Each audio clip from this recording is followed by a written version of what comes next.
دے کہ بھائی اس دوران ہم کچھ نہیں کریں گے. آپ دیکھیں صبح شام ہم لوگ ہڑتالیں کر رہے ہوتے ہیں, ریلیاں نکال رہے ہوتے ہیں, امریکہ کو برا بھلا کہہ رہے ہوتے ہیں. بھائی امریکہ کا کیا تعلق ہے یار اقتصادیات سے؟ میں یہ مثال یہ دیتا ہوں کہ ہم لوگ ایک بڑے شپ کے اندر بیٹھے ہوئے ہیں اور ہر کوئی اپنے حساب سے جو ہے نا ہاتھ میں ڈنڈا لے کے اس کے تلے میں سوراخ کر رہا ہے کہ یہ ڈوبے ڈوبے, اور پھر روتے ہیں کہ یہ ڈوب رہا ہے. مطلب حرکتیں ہم ایسی کر رہے ہوتے ہیں بچانے کے بجائے, ہم خود بڑے بڑے سوراخ کر رہے ہیں, پھر بولتے ہیں کہ یہ ملک ڈوب رہا ہے, یہ ملک تباہی کی طرف ہے. اس میں شاید میڈیا بھی شامل ہے. معذرت کے ساتھ میڈیا کا بڑا نگیٹو رول رہا ہے کچھ عرصے کے ساتھ, کہ جس طریقے سے اس نے سوائے مایوسی کے, میں سچی بات بتاؤں, مایوسی کے اس نے اور کچھ نہیں پھیلایا. ہر چیز پوری لگ رہی ہے, وہی سامنے پیش کیتے جان کے نا. نہیں اگر اکاؤنٹ وچ پیسے نہیں ہوں گے کس طرح کہہ دیں گے اکاؤنٹ وچ پیسے نے؟ آپ کا طریقہ ہوتا ہے, مطلب ہر چیز اتنی بری بھی نہیں آنی چاہیے. دیکھیں عوام میں مایوسی ہے, غلطی تو ہو رہی ہے, لیکن کوئی چیز اچھی بھی ہو رہی ہے اس کو پروجیکٹ کرو. نگیٹو دیکھیں لوگوں کے پاس سلوشن نہیں ہے. اگر آپ غور کریں میڈیا میں ان لوگوں کو پسند کیا جاتا ہے جو کرٹیسائز کرتے ہیں. سر میں ایک بات متچے نہیں کرے, لیکن اگر آپ سجیشن مانگے نا, ان سے مانگے, مجھ سے مانگے, شاید آپ بہت لمیٹڈ سجیشنز ہوں گی جو کہ شاید ورکیبل بھی نہ ہو, لیکن کرٹیسائز آپ ضرور کریں گے. میڈیا کے اندر سوائے کرٹیسزم کے آپ کو نظر نہیں آتی کوئی چیز. میرے پاس سلوشن سیدھی سی بات ہے جی, سسٹم کو اس موجودہ جو ہمارے ہاں جاری و ساری اس کو تبدیل کر دیا جائے. پارلیمانی نظام لپیٹتا جائے. پارلیمانی نظام میں وہ لوگ وڈیرے نہیں آنے چاہیے, بڑے بڑے سرمایہ دار نہیں آنے چاہیے. کیسے جب 3 کروڑ ووٹیں جعلی نکل رہی ہے, ابھی آپ کے کیا نام ہے سپریم کورٹ میں یہ سارا کیس گیا ہے, تو مجھے بتائیں نادرا نے دی ہے نا ساری رپورٹ, نادرا نے دی ہے نا یہ ساری رپورٹ. خواجہ صاحب ووٹ کون دیتا ہے؟ ووٹ عوام دے رہے ہو, تسی دے رہے ہو. آپ جا کے بھوکے سے پوچھے کہ تم ووٹ دینے کے لیے اب تیار ہو, جس طریقے سے ووٹیں لی جاتی ہیں انہیں کو بھیجیں گے, ٹھیک ہے نا. جب تک لوگوں کا ہسٹوریکل پروسیس کے اندر مائنڈ سیٹ چینج نہیں کریں گے سر, تو مائنڈ سیٹ کون چینج کرے گا؟ آپ نے سب کی ذمہ داری ہے, اسکالرس کی, لوگوں کو, میڈیا کی, عالموں کی, جتھے جتھے کو آ رہے شاہ جی ہوتے ہوتے ہر بندے کا جو پڑھا لکھا باشعور ہے اس کا یہ فرض ہے کہ یہ اس ملک کے اندر اب خواجہ صاحب یہ چینج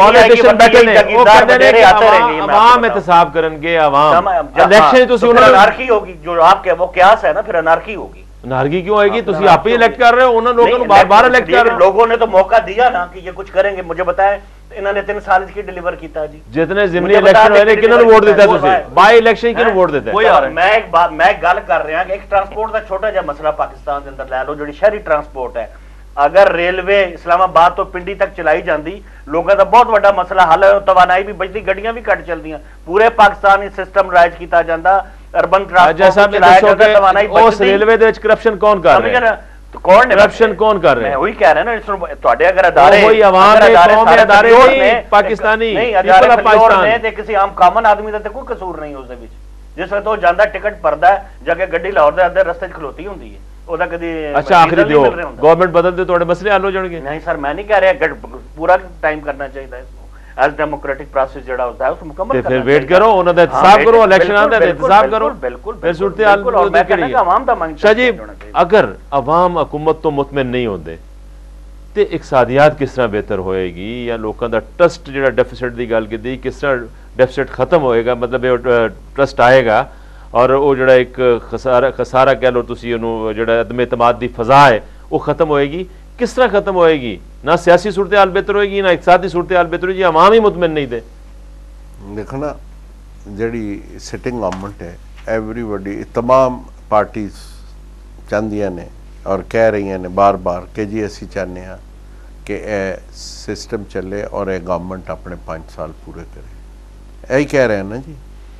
وہ کیوں کہہ رہے ہیں؟ انہوں نے بھی انٹرسٹ ہے کہ 5 سال پورے ہونے کے بعد جسے الیکشن ہون گے تو جسے چینج آئے گی یا ووٹ چینج ہوئے گا یا لوگوں دی سوچ اس پاسے جسے اتوں تک پہنچ جائے گی کہ اس پارٹی نو ووٹ نہیں دینا یا اس کینڈیڈیٹ نو ووٹ نہیں دینا, تو نیچرلی دا رزلٹ ول بی ڈفرینٹ. ایک تو ہے. دوسرا ہے کہ جس ویلے تک حکومت جہدے ہاتھ انتظامات ہوندے نے چلانے ہوندے نے, اگر ان تسی نال موقع بھی دیو اور دوسرے پاسے دی لت بھی کھچ دے جاؤ تو وہ کام بھی نہیں کر سکتے. یہی میں کہوں گا سیاسی جماعتاں لڑدیاں رہن تے حکومت کو پرفارمنس کی لاؤ گے. میں اس پاسے آ رہا نا. دیکھو نا, حکومت دا کام ہے کہ بہترین تو بہترین حل تلاش کرے ਔਰ ਆਪਣੀ ਵਿਲ ਔਰ ਆਪਣੀ ਸਟਰੈਂਥ ਨੂੰ ਇਸਤੇਮਾਲ ਕਰੇ। ਔਰ ਇਹ ਜਿਹੜੇ ਲੋਕ ਜਿਹੜੇ ਕਿ ਮੁਨਾਫਕਤ ਨਾਲ ਸਿਆਸਤ ਪੇ ਕਰਦੇ ਨੇ, ਕੋਈ ਵੀ ਹੋਵੇ ਕਿਸੇ ਪਾਰਟੀ ਦਾ ਜਿਹੜਾ ਮੁਨਾਫਕਤ ਨਾਲ ਸਿਆਸਤ ਕਰਦਾ ਹੈ, ਇੱਕ ਪਾਸੇ ਤੁਸੀਂ ਕਹੀ ਜਾਓ ਜਮਹੂਰੀਅਤ ਜਮਹੂਰੀਅਤ ਜਮਹੂਰੀਅਤ, ਦੂਸਰੇ ਪਾਸੇ ਜਮਹੂਰੀਅਤ ਡਿਲੀਵਰ ਨਾ ਕਰ ਪਾਏ, ਤੇ ਫਿਰ ਉਹ ਸਿਸਟਮ ਕ੍ਰਿਟਿਸਾਈਜ਼ ਹੋਏਗਾ ਨਾ। ਉਹ ਸਿਸਟਮ ਨੂੰ ਲੋਕ ਅਲਟੀਮੇਟਲੀ ਕਹਿਣਗੇ ਯਾਰ ਇਹ ਖਾਕ ਜਮਹੂਰੀਅਤ ਹੈ। ਹੁਣ ਇਹੋ ਹੀ ਜਮਹੂਰੀ ਲੀਡਰ ਜਿਹੜੇ ਨੇ ਉਹ ਖੁਦ ਕਹਿ ਰਹੇ ਨੇ ਕਿ ਜੀ ਫੌਜ ਔਰ ਜੁਡੀਸ਼ਰੀ ਦਾ ਨਾਲ ਬਿਠਾ ਕੇ ਤੇ ਮਿਸਾਈਲ ਦਾ ਉਹ ਤੁਸੀਂ ਉਸ ਗਵਰਨਮੈਂਟ ਨੂੰ ਮੌਕਾ ਦਿਓ ਬਈ। ਹਰ ਬੰਦਾ ਕਹਿੰਦਾ ਜੀ ਇਹਨੂੰ ਅਸੀਂ ਮੌਕਾ ਦੇਣਾ, and then that government in power should show their will. ਦੇਖੋ ਨਾ, ਵਿਲ ਹੈ ਵੇ ਕਿ ਤੁਸੀਂ ਕਹਿੰਦੇ ਹੋ ਕਿ ਦੇਖੋ ਜੀ ਅਸੀਂ ਚੀਨੀ ਇੰਪੋਰਟ ਨਹੀਂ ਕਰਨੀ ਔਰ ਤੁਸੀਂ ਲੋਕਾਂ ਨੇ ਚੀਨੀ ਨਹੀਂ ਖਾਣੀ ਔਰ ਘੱਟ ਕਰਨੀ ਹੈ ਕੰਜ਼ੰਪਸ਼ਨ। ਲੇਕਿਨ ਇਹਦੇ ਬਾਰਕ ਸੇ ਪੋਲੀਟੀਕਲ ਲੀਡਰਾਂ ਦਾ ਹੁੰਦਾ ਕਿ ਉਹ ਅਸੈਂਬਲੀ 'ਚ ਵੀ ਬਾਈਕਾਟ ਕਰਦੇ ਨੇ ਔਰ ਸੜਕਾਂ ਤੇ ਵੀ ਆ ਜਾਂਦੇ ਨੇ ਜਲੂਸ ਜਲਸੇ। ਤੇ ਇਹ ਕਮਿਟਮੈਂਟ ਨਹੀਂ ਨਾ ਹੈਗੀ, ਨੈਸ਼ਨਲ ਕਮਿਟਮੈਂਟ ਵੀ ਤੇ ਲੈਕ ਕਰਨੇ ਪਏ ਨਾ। ਅਸੀਂ ਆਪਣੇ ਸਾਰੇ ਪੋਲੀਟੀਕਲ ਸਿਸਟਮ ਵਿੱਚ ਬੜੇ ਨਾਰੇ ਲਾਉਂਦੇ ਹਾਂ, ਜਮਹੂਰੀਅਤ ਫਲਾਣੀ ਆ ਗਿਆ, ਪਰਵੇਜ਼ ਮੁਸ਼ਰਫ ਖਾ ਗਿਆ, ਲੁੱਟ ਗਿਆ, ਤਬਾਹ ਕਰਕੇ ਚਲਾ ਗਿਆ ਸਾਡੇ ਸਿਸਟਮ। ਉਹ ਤੇ ਤੁਸੀਂ ਹੁਣ ਤੀਸਰੇ ਤੋਂ ਚੌਥਾ ਸਾਲ ਲੱਗ ਗਿਆ ਬਈ। ਤੁਸੀਂ ਸਾਰੇ ਲੀਡਰ ਇਸ ਮੁਲਕ ਵਿੱਚ ਇੰਨੇ ਇੰਨੇ ਵੱਡੇ ਲੀਡਰ ਵਾਪਸ ਆਏ ਹੋ। ਮੀਆਂ ਸਾਹਿਬ ਦੇਖੋ, ਮਤਲਬ ਮੈਂ ਕਿਉਂਕਿ ਇੱਕ ਫੋਰਮ ਤੇ ਗੱਲ ਪਿਆ ਕਰਨਾ, ਮੀਆਂ ਸਾਹਿਬ ਨੂੰ ਕੀ ਹੱਕ ਬਣਦਾ ਸੀ ਕਿ ਉਹ ਛੱਡ ਕੇ ਜਾਣ ਜੇ COD ਤੈਅ ਕਰਕੇ ਸਾਈਨ ਕਰਕੇ 8 ਮਿਨਿਸਟਰੀਆਂ ਅਗਰ ਉਹ ਪਰਫਾਰਮ ਨਾ ਕਰਦੀਆਂ ਤੇ ਵੱਖਰੀ ਗੱਲ ਸੀ। ਉਸ ਲਈ ਸ਼ੋਰ ਪਾ ਕੇ ਜੀ ਸਾਨੂੰ ਇਹ ਮੌਕਾ ਨਹੀਂ ਮਿਲਿਆ। ਉਹਨਾਂ ਨੇ ਤੇ ਵਾਕਆਊਟ ਕੀਤਾ ਗਵਰਨਮੈਂਟ ਤੋਂ ਔਨ ਪੋਲੀਟੀਕਲ ਬੇਸਿਸ। ਦੇ ਕੁਡ ਨਾਟ ਕੰਟਰੀਬਿਊਟ। ਫਿਰ ਕਹਿੰਦੇ ਨੇ ਜੀ ਅਸੀਂ 45 ਦਿਨ ਦਾ ਨੋਟਿਸ ਦੇ ਰਹੇ ਹਾਂ, ਇਹ ਚੀਜ਼ ਨਾ ਹੋਏਗੀ, ਇਹ ਅਸਰ ਨਹੀਂ ਹੋਏਗੀ, ਇਹ ਨਹੀਂ ਹੋਏਗੀ। ਕੱਲ ਵੀ ਰਾਤ ਨੂੰ ਮੈਂ ਇੱਕ ਪ੍ਰੋਗਰਾਮ ਤੇ ਗੱਲ ਕਰ ਰਿਹਾ, ਉਹ ਜੀ ਇਹਨਾਂ ਨੇ ਉਹ ਨਹੀਂ ਲਾਏ, ਚੀਫ ਐਗਜ਼ੈਕਟਿਵ ਨਹੀਂ ਬਦਲੇ ਜਿੱਥੇ ਕੰਪਨੀਆਂ ਬੈਠ ਗਈਆਂ ਨੇ। ਮੈਂ ਕਿਹਾ ਖਾਲੀ ਚੀਫ ਐਗਜ਼ੈਕਟਿਵ ਇਕੱਲਾ ਕੈਰੀ ਨਹੀਂ ਕਰ ਸਕਦਾ। ਮੈਂ 30 ਸਾਲ ਕੰਮ ਕੀਤਾ। ਜੋ ਤੁਹਾਡੇ ਹੇਠਾਂ ਲੇਬਰ ਹੋਵੇ ਪੀਪਲ ਪਾਰਟੀ, ਉੱਤੇ ਇੱਕ ਬੰਦਾ ਤੁਸੀਂ ਲਾ ਦਿਓ, ਉਹ ਲੇਬਰ ਉਹਦੀ ਗੱਲ ਹੀ ਨਹੀਂ ਸੁਣੇ, ਉਹਦੀ ਯੂਨੀਅਨ ਉਹਦੀਆਂ ਗੱਲਾਂ ਹੀ ਨਾ ਸੁਣਨ, ਸਟੀਲ ਮਿਲ 'ਚ ਹੜਤਾਲਾਂ ਪਈਆਂ ਹੋਣ, ਮੀਆਂ ਸਾਹਿਬ ਉਹਨਾਂ ਨੂੰ ਕਹਿਣ ਚਲੋ ਦਫ਼ਤਰ ਸੂਰਤ-ਏ-ਹਾਲ ਜਾਈਏ। ਸ਼ਾਹ ਜੀ ਇਹ ਸੂਰਤ-ਏ-ਹਾਲ ਦੇ ਵਿੱਚ ਜਿਲੇ ਅਸੀਂ ਕਹਿੰਦੇ ਕਿ ਇਕਤਸਾਦੀ ਬੁਹਰਾਨ ਇੱਕ ਅੰਚ ਹੈ, ਪ੍ਰੋਫੈਸਰ ਸਾਹਿਬ ਸੂਰਤ-ਏ-ਹਾਲ ਦੇਖੀਏ ਤੇ ਅੱਜ ਬੈਂਕ ਲੋਕਾਂ ਦੇ ਘਰ ਲੋਕਾਂ ਨੂੰ ਫੋਨ ਕਰਦੇ ਨੇ, ਉਹ ਕਰਜ਼ਾ ਲੈ ਲਓ, ਪਰਸਨਲ ਲੋਨ ਲੈ ਲਓ, ਕੋਈ 2 ਲੱਖ ਲੈ ਲਓ, ਕੋਈ 50,000 ਲੈ ਲਓ। ਇਹ ਕਿਸ ਕਿਸਮ ਦੀ ਇਕਤਸਾਦੀਅਤ, ਕਿਸ ਪਾਸੇ ਜਾ ਰਹੇ ਹਾਂ ਅਸੀਂ?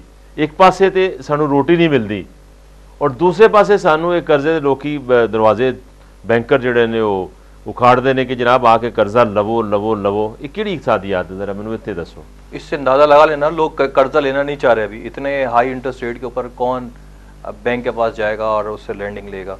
बैंकों के पास पैसा पड़ा हुआ है और वो उन्होंने ठिकाने तो लगाना है ना। मेरी और आपकी गर्दन में उन्होंने सूद का ताक तो डालना ही डालना है किसी सूरत से, तो इसीलिए वो चाहते से ज़्यादा लोग जो हैं वो इसमें उनके पैसा निकले। कोई अपॉर्चुनिटी कॉस्ट होती है ना पैसे की, अगर आपके पास ऐसी पड़ा हुआ है वो, तो वो एक बड़ा एलिमेंट है। लेकिन दूसरा ये आज ही की भी न्यूज़ में देख रहा था कि उसमें रूरल सेक्टर के अंदर पाकिस्तान के वो उसमें जो कमोडिटी प्राइसेस बढ़े हैं, फूड इन्फ्लेशन जिसको हम बात कर रहे हैं, उससे ज़मींदारों ने खूब कमाया है। वहाँ पर गाड़ियों की सेल्स बढ़ी है इस बार, अगर आप स्टडी करें गाड़ियों की सेल्स बढ़ रही है, इलेक्ट्रॉनिक गुड्स की डिमांड बढ़ रही है और ये बहुत शहरों में नहीं बढ़ रही है, रूरल एरियाज़ के अंदर बढ़ रही है। जैसे इन्होंने लैंड लॉर्ड वाली बात की है, वो किसी तक सही है कि लैंड लॉर्ड जो लैंड होल्डिंग वाले ना बड़े बड़े, उन्होंने खूब पैसा कमाया है इसके अंदर।